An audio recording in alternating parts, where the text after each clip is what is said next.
Voilà, on se retrouve dans un texte du livre de la Genèse, donc Genèse 21, chapitre 21. Je vous conseille d'aller lire tout le chapitre pour avoir une meilleure idée du contexte, parce qu'ici je ne vais pas entrer dans les détails du contexte, juste dire que ça commence avec cette phrase: Sarah vit rire le fils d'Agar.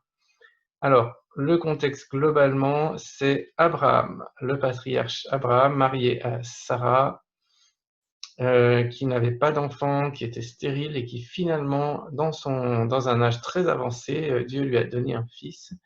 Mais avant ça, Abraham avait eu, sur le conseil même de Sarah, c'est ça qui est tout à fait spécial, il avait eu un autre enfant, Ismaël, avec une Égyptienne. Donc il y a une concurrence, en fait, entre le fils de l'Égyptienne qui s'appelle Ismaël et le fils d'Abraham qui s'appelle Isaac. Je vais vous mettre les deux noms ici. Concurrence entre Ismaël et Isaac. Et il se trouve que Sarah, la mère d'Isaac, n'aime pas du tout cette concurrence parce que elle est la femme, c'est elle la femme d'Abraham, alors que l'autre n'était qu'une servante égyptienne. Et donc jalouse, finalement ça part d'une jalousie et d'une moquerie. Je vous le mets ici, on voit que Ismaël, le fils d'Agar, a ri. Il s'est moqué de son demi-frère Isaac. Alors à cause de cette moquerie, Sarah est tout à fait déterminée. Elle dit: chasse cette servante et son fils. Elle dit à son mari Abraham: chasse-les, car le fils de cette servante n'héritera pas avec mon fils, avec Isaac. Et la suite, finalement, on peut s'y attendre un peu. C'est que cette idée n'a pas du tout plu au papa, au patriarche Abraham. Aux yeux d'Abraham, donc la Bible dit toujours aux yeux de, c'est-à-dire effectivement quand on regarde la vie de la personne elle-même, cela fut très mauvais. Cela fut très mauvais. Abraham trouvait que c'était une mauvaise idée de chasser son fils Ismaël. Il était évidemment un père fier et aimant pour son fils Ismaël. Il n'avait pas du tout envie de le chasser, ni son fils, ni sa servante égyptienne. Abraham, on peut tout à fait comprendre que cela lui paraisse mauvais, même très mauvais. Il était sûrement convaincu de son affaire. Est-ce que ça vous arrive aussi d'être totalement convaincu qu'une chose est mauvaise à vos yeux? C'est-à-dire quand vous regardez la chose, vous êtes absolument convaincu que c'est mauvais. J'aimerais que vous puissiez même peut-être penser à une circonstance, une situation en ce moment que vous vivez et vous trouvez ça mauvais. Et on va voir tout de suite ce que dit la suite, le verset qui suit tout de suite.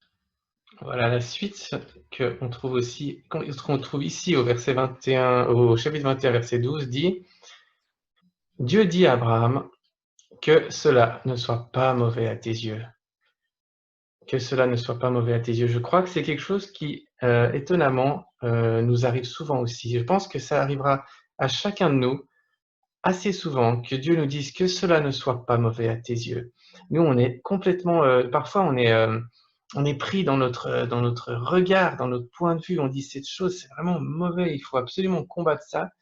Et Dieu nous dit: «Attends, attends, que cela ne soit pas mauvais à tes yeux. C'est moi qui ai permis que ça arrive».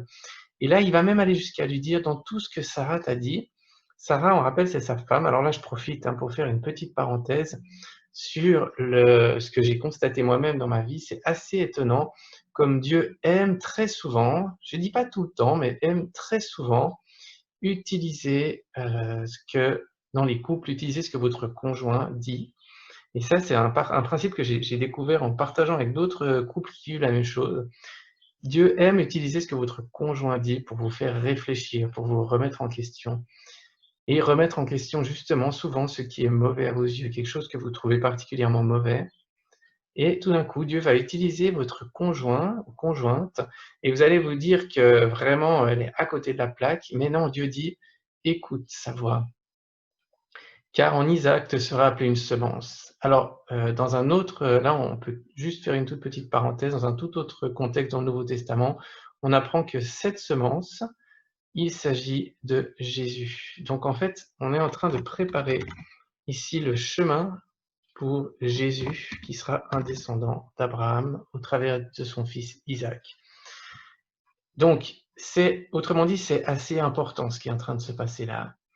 Et quand Abraham est fâché, heureusement, il aura l'humilité d'écouter la voix de Dieu, qui lui dit que cela ne soit pas mauvais à tes yeux. Est-ce que nous, on est capable d'avoir aussi cette humilité?